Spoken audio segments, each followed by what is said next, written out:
Notre église de Saint-Alypios le Stylite se trouve dans la vieille ville d'Antalya. L'église a été fondée en 1843 et elle a été consacrée le 7 mai 1844. Comme nous pouvons le voir juste ici au-dessus de l'entrée, il y a cette inscription en deux langues, en grec et en karamanli. Le karamanli, c'est le turc transcrit en caractère grec. Donc cette inscription nous dit, dans les deux langues, que l'Église a été fondée par les frères Eustrate et Éphrem d'Anélidi. C'est une église dédiée à saint Alypios le Stylite, un saint qui n'est pas très bien connu. Saint Alypios le Stylite est un saint du VIe siècle. Il est né à Adrianople, une ville au nord de la Turquie. Il a eu la vision de la sainte martyre Euthémie, qui lui est apparue demandant de lui construire une église. Il était d'une riche famille, il lui a construit une église. Et à côté de l'église, il a monté une colonne sur laquelle il a vécu pendant 53 ans. Il a aussi donné un enseignement aux fidèles qui venaient le voir parce qu'il était de son vivant vénéré comme un saint homme. Aujourd'hui, son crâne est conservé au mont Athos, au monastère de Kotloumoussiou, et les moines de Kotloumoussiou nous ont fait parvenir une parcelle de ses reliques. Donc, saint Alypios est vénéré ici et en Antalya dans cette église. La vie ecclésiale, la vie liturgique était très active jusqu'en 1923. Et c'est là où tout s'est arrêté suite à l'échange des populations. Les églises se sont endormies, certaines sont tombées en ruine. Et donc il a fallu attendre l'année 2008 lorsque des Slaves qui habitaient la région ont demandé que des liturgies régulières soient menées ici dans la région d'Antalya parce qu'il y avait un besoin spirituel croissant. La même année, en 2008, le patriarcat œcuménique a nommé comme métropolite de Pisidie mon prédécesseur, Sotirios Trambas, un grand missionnaire orthodoxe qui avait œuvré pendant plus de 30 ans en Corée. C'est lui qui a renouvelé l'Église orthodoxe en Corée. Et grâce à lui, le patriarcat œcuménique a pu racheter en 2011 cette très belle église de Saint-Alypios, qui était à l'époque en ruine. Le patriarcat a pu faire la restauration, et donc on a aujourd'hui une très belle église orthodoxe qui sert aux besoins spirituels de tous les chrétiens orthodoxes de la région.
À la mort de mon prédécesseur, le métropolite Sotirios, qui lui-même était d'origine grecque, le patriarcat œcuménique a préféré choisir comme pasteur de cette région quelqu'un qui était slavophone.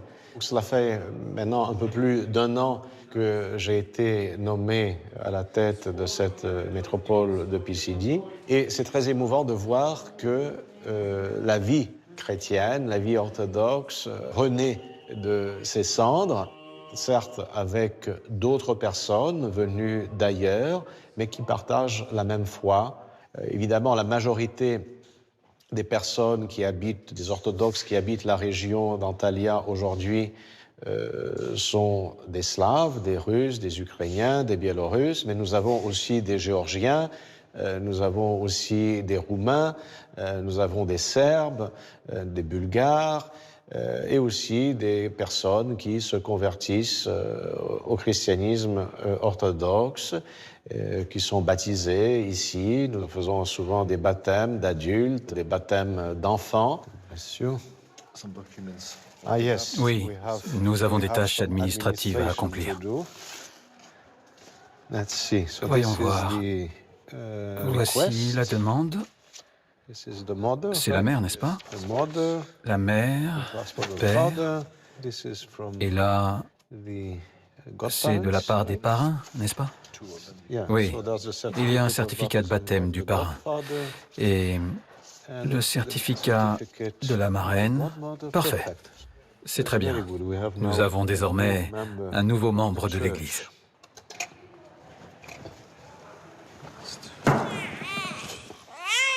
Печатдара Духа Святого. Аминь.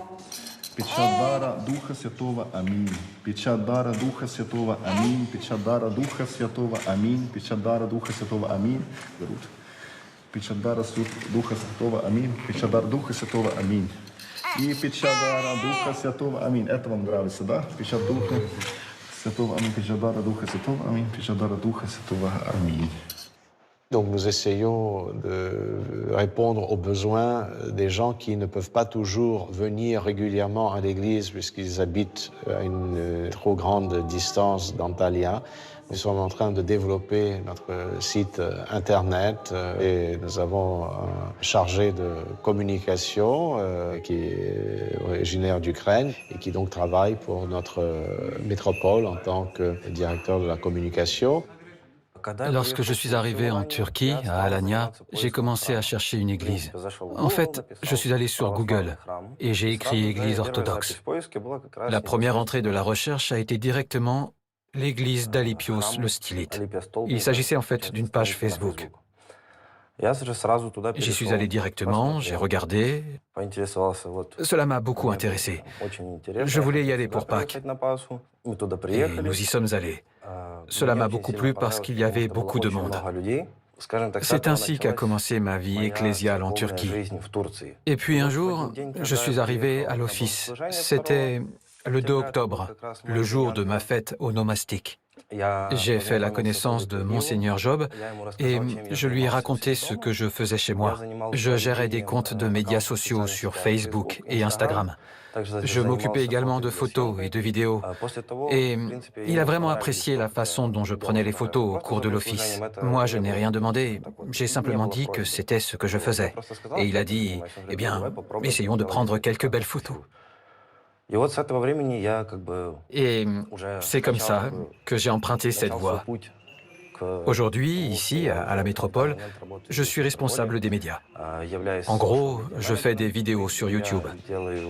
Je prends des photos, des vidéos, je fais des reportages sur nos offices. Pendant le carême, j'ai voyagé à Antalya. J'ai appris à connaître les gens.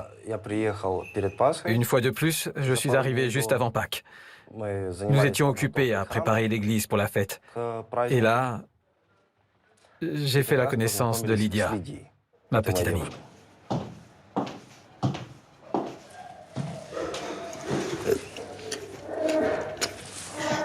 Bonjour. Bonjour. Comment ça va? Je vais bien. Je suis en train de sélectionner quelques beaux cadres. En as-tu choisi? Rien de défini? Je suis en train de le faire. Je voulais te demander ce que tu en pensais.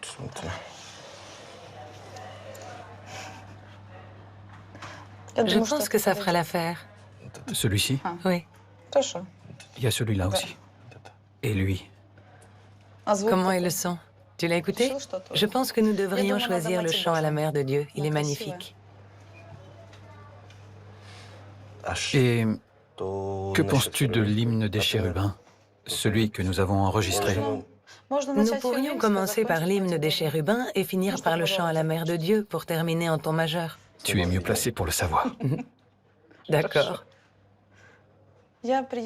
J'ai quitté Saint-Pétersbourg pour Antalya en 2020, au tout début de la pandémie. C'était donc le dernier avion à se rendre à Antalya. J'ai été formée à l'Académie de théologie de Saint-Pétersbourg. J'ai obtenu mon diplôme en 2013 et j'y suis restée pour travailler pendant 5 ans en tant que chef du chœur de femmes. Et j'ai réalisé que je ne pouvais rien donner de plus à ce chœur et que le chœur n'avait plus rien à m'apporter non plus. Alors, j'ai quitté l'Académie. L'évêque Ambroise, notre vicaire, étudiait aussi à l'Académie. Nous avions l'habitude de lui parler lorsque nous étions étudiants. Et lui, quand il est devenu ici évêque vicaire, m'a téléphoné au début du mois de janvier 2020 et m'a proposé de venir ici en tant que chef de chœur parce qu'il n'y avait pas de chef de chœur, pas de chorale. Il a dit, nous n'avons rien ici, personne ici. Et nous serions vraiment très heureux si tu pouvais venir. J'ai laissé tomber tout ce que je faisais. J'ai quitté mon emploi au bout d'une semaine sans réfléchir, car après tout, la direction d'un chœur est ma vocation. Je n'ai même pas réfléchi à la question de savoir si c'était la Turquie ou pas. L'essentiel était de servir en tant que chef de chœur, d'être avec le Christ. C'est pour ça que je suis venue. Je travaille ici depuis 3 ans et demi, et ces 3 dernières années, je ne peux pas dire que je me sois sentie seule. Je veux dire que j'avais mon église, j'avais mes chantres, notre clergé. J'ai toujours été en contact avec eux, mais quand même, parfois, j'avais l'impression qu'il manquait quelque chose dans ma vie. Je veux dire, un quelque chose, les épaules ou quelque chose comme ça, comment l'appeler. Et le Seigneur m'a, je ne sais pas, probablement grâce aux prières de nos paroissiens et de tous mes proches, peut-être par mes prières, je ne peux pas en juger pour l'instant, j'ai reçu un énorme cadeau de Pâques. J'ai pu rencontrer Igor. Et je ne comprends pas aujourd'hui comment j'ai pu vivre avant lui, sans lui, comment j'ai pu vivre ici et comment c'était. Et il est étonnant que le Seigneur, dans un pays étranger, c'est-à-dire pas en Russie, où j'avais vécu à l'Académie pendant 9 ans, non, pas ailleurs, mais ici, m'ait donné cet homme, avec qui je partage non seulement une seule foi, et c'est vraiment impressionnant, mais aussi un seul esprit. Je veux dire, quelqu'un à qui tu n'as pas besoin de parler avec des mots, avec qui il suffit de se regarder dans les yeux pour tout comprendre. Il n'y a pas besoin d'expliquer les sentiments, les émotions, parce que simplement, dans une sorte de silence, de toute évidence, naît cette unité, cet amour. Ce n'est pas un amour superficiel.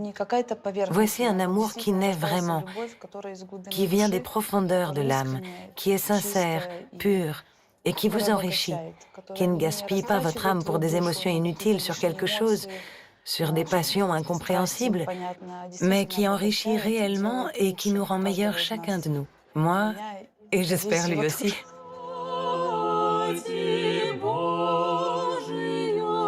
Просветила светом Сына Твоего и сохрани,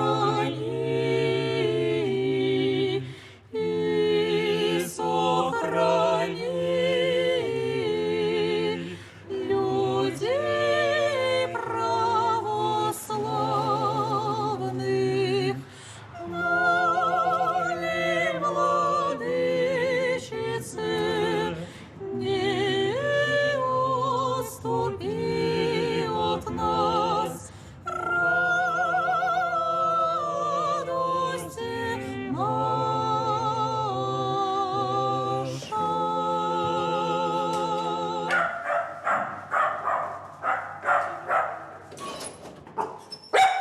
Bonsoir. Bonsoir. Bienvenue. Bonsoir, Tamara. Bonsoir, Mikhaïl. Entrez, s'il vous plaît, entrez. J'ai grandi dans une famille très hétérogène. Les parents, du côté de mon père, sont musulmans. Du côté de ma grand-mère, la mère de mon père, ils sont chrétiens. Ma mère a elle aussi une famille hétérogène. Il y a des baptistes. Je ne savais pas quel côté choisir. Je pensais choisir la religion musulmane car il y a beaucoup de musulmans en Ouzbékistan. Tous mes amis, pratiquement tous, étaient musulmans. Ma grand-mère, une cosaque du Don, Lydia Alexandrovna, priait toujours en silence. Elle ne m'a jamais fait la propagande de la religion chrétienne. Elle faisait son travail, se levait à 5 heures, préparait pour nous les petits déjeuners, envoyait tout le monde au travail. Elle rangeait tout. Elle était médecin dans un grand hôpital, dans le service des opérations. Elle rentrait de son travail toujours discrète et elle faisait le ménage, cuisinait. Elle s'absentait pendant 1 heure pour aller prier. Et lorsque j'ai eu 16 ans, ma mère m'a dit un jour, « Nous sommes entre le ciel et la terre », parce que maman n'était pas baptisée non plus. Je suis allée moi-même à l'église pour parler au prêtre. Et il m'a dit, « Tu sais, je vais baptiser maintenant un bébé. Veux-tu que je te baptise aussi ?» Je lui ai dit, « Je le veux bien. » Et par la volonté de Dieu, il se trouve que moi, avec le bébé, sans chemise baptistale, sans rien, sans préparation, sans marraine, sans parrain, j'ai été baptisée à l'âge de 16 ans. 1 an plus tard, j'ai fait la connaissance de mon mari. J'avais à peine 17 ans. Je l'ai rencontré en Ouzbékistan. Il est turc. Il travaillait pour une entreprise turque. Il n'a jamais été contre ma religion. Et lorsque leur entreprise a fermé, nous sommes arrivés en Turquie. La famille de mon mari n'y a pas vu d'inconvénient. Personne n'a essayé de me faire changer de religion. Lorsque nous sommes arrivés à Antalya, il n'y avait alors pas d'église orthodoxe. L'église orthodoxe est apparue à la naissance de mon fils. Lorsque mon fils est né, j'ai dit à mon mari qu'il fallait se décider pour une religion avant 40 jours. Si tu le veux, par respect pour lui, emmène-le à la mosquée, on lui dira à l'oreille quel doit être son nom. Je suis originaire d'Ouzbékistan, je sais que c'est ainsi. Mon mari a dit, non, je ne l'emmène nulle part. Ma grand-mère et ma mère sont venues et ont apporté de l'eau bénite. En Ouzbékistan, dans l'église orthodoxe, le prêtre leur apprend à baptiser à la maison. Il n'y avait pas d'église à Antalya à l'époque. Et elle, ma mère et ma grand-mère, l'ont baptisé. Et pour couronner le tout, le père Michel a accompli la chrismation lorsque l'église a été ouverte. C'est ainsi qu'il est devenu chrétien. Voilà, nous ne sommes pas seuls. Dieu est avec nous. Ce n'est pas effrayant. Je suis malade. S'il m'arrive quelque chose, je sais qu'il n'est pas seul. Je sais qu'il y a Monseigneur Job, qu'il y a le Père Vladimir, qu'il y a une église et qu'ils l'aideront toujours. Il ne sera pas seul. Je suis heureuse. Je n'ai plus peur. Je ne crains plus pour mon fils parce que l'Église est une famille. Voici ce que je pense de l'Église. Pour moi, l'Église est à la fois un lieu de prière et une maison, un endroit qui permet aux gens de créer des liens sociaux. Par exemple, nous avons rencontré de nombreuses personnes dans l'Église. En outre, lors des études bibliques, nous avons eu des échanges culturels avec des personnes de différentes origines. L'Église favorise donc le développement personnel. Les icônes, pour moi, sont des œuvres d'art, des œuvres qui ont demandé un travail important. Jésus était un charpentier. De nombreux meubles de l'Église sont en bois véritable.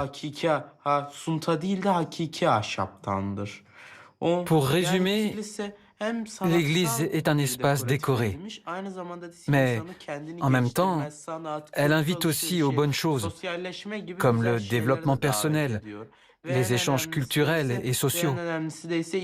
Et surtout, elle rappelle que Jésus a été crucifié pour nous. Et en même temps, elle renouvelle notre amour pour le Créateur Tout-Puissant. Voilà ce que je pense de l'Église. Et puis, il y a deux témoins. Deux témoins qui apparaissent afin de témoigner que le Christ est vraiment le Fils de Dieu.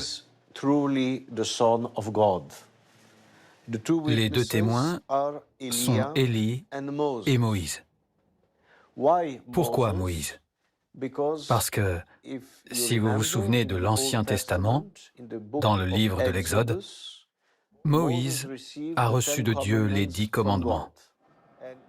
Et il a même... Слава Отцу и Сыну и Святому Духу, и ныне и присно, и во веки веков. Аминь. Единородный Сыне и Слове Божий, бессмертен Сын, изволи вы спасения нашего ради. Maintenant, je vais aller à Antioche de Pisidie, qui est un lieu particulier pour moi, parce que c'était l'un des endroits les plus emblématiques visités par saint Paul.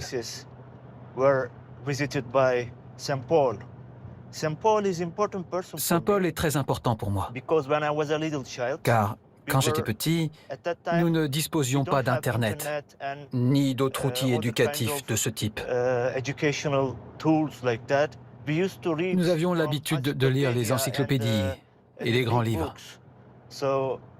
Étant très intéressé par les navires, et en particulier par les bateaux romains dans l'Antiquité, j'ai acquis une certaine connaissance à ce sujet. Puis, en m'informant, j'ai découvert le voyage de saint Paul à Rome. C'était ma première rencontre avec le christianisme. Ensuite, lorsque j'ai lu cette partie des Actes des Apôtres dans la Bible, j'ai été ébloui. C'était la description très claire de l'ancien voyage depuis la côte ouest d'Anatolie jusqu'à Rome. Je suis parti d'Antalya. Nous sommes toujours en route. Il y a beaucoup de tunnels, de montées et de descentes. C'est incroyable de voir cette belle nature et d'imaginer comment il voyageait d'Antalya à Antioche de Pisidie. J'ai vraiment l'impression que nous sommes sur le même chemin que Paul, celui qui l'a fait jadis. Je le ressens. Je ressens vraiment la même chose.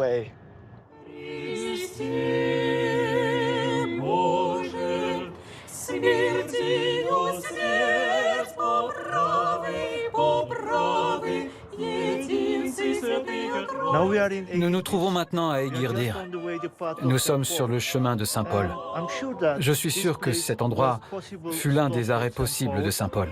De l'autre côté se situe Antioche de Pisidie.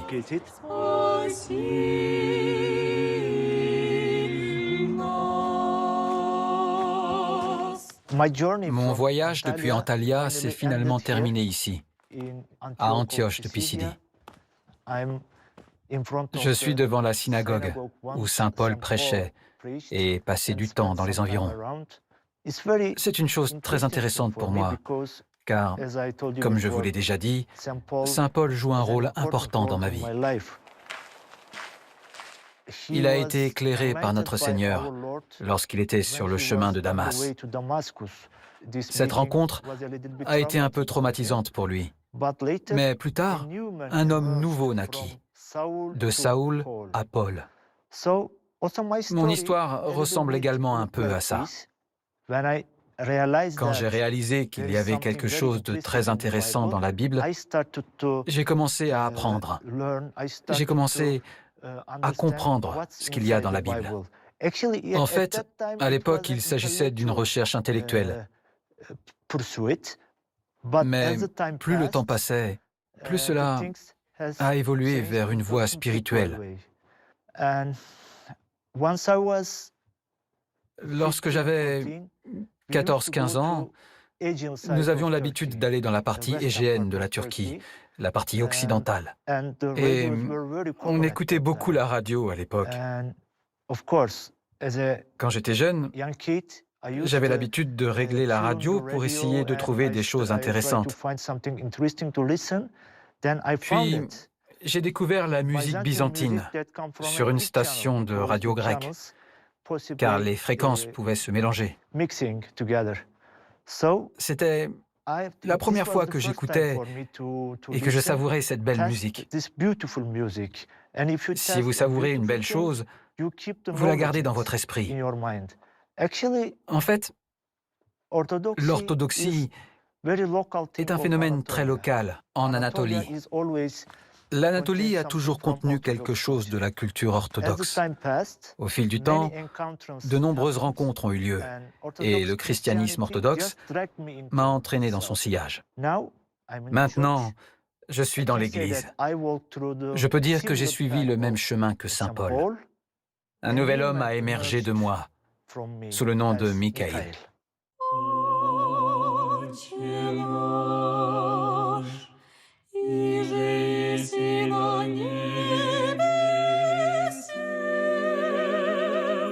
Voilà, nous sommes arrivés dans la municipalité de Manavgat, à côté de l'antique cité de Sidé, où la toute dernière église de notre diocèse a été construite en 2022.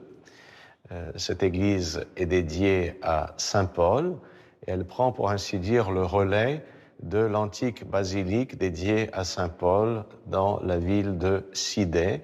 Donc le métropolite Sotirios, mon prédécesseur, avait aussi choisi le vocable de saint Paul parce qu'il avait une grande admiration, une grande dévotion pour l'apôtre Paul, l'apôtre des nations. Il a d'ailleurs écrit un livre sur saint Paul qui est traduit dans plusieurs langues. Nous continuons le chemin sur les pas de saint Paul, puisque c'est saint Paul, par sa prédication, qui a ouvert le christianisme à toutes les nations, qui a fait du christianisme une religion universelle. Nous utilisons toutes les langues dans nos services liturgiques, y compris la langue turque. Et moi, personnellement, je suis très heureux, je me sens vraiment béni de continuer l'œuvre du métropolite Sotirios de bienheureuse mémoire et de continuer l'œuvre du saint apôtre Paul qui a prêché ici dans cette région. И не веди нас во искушение.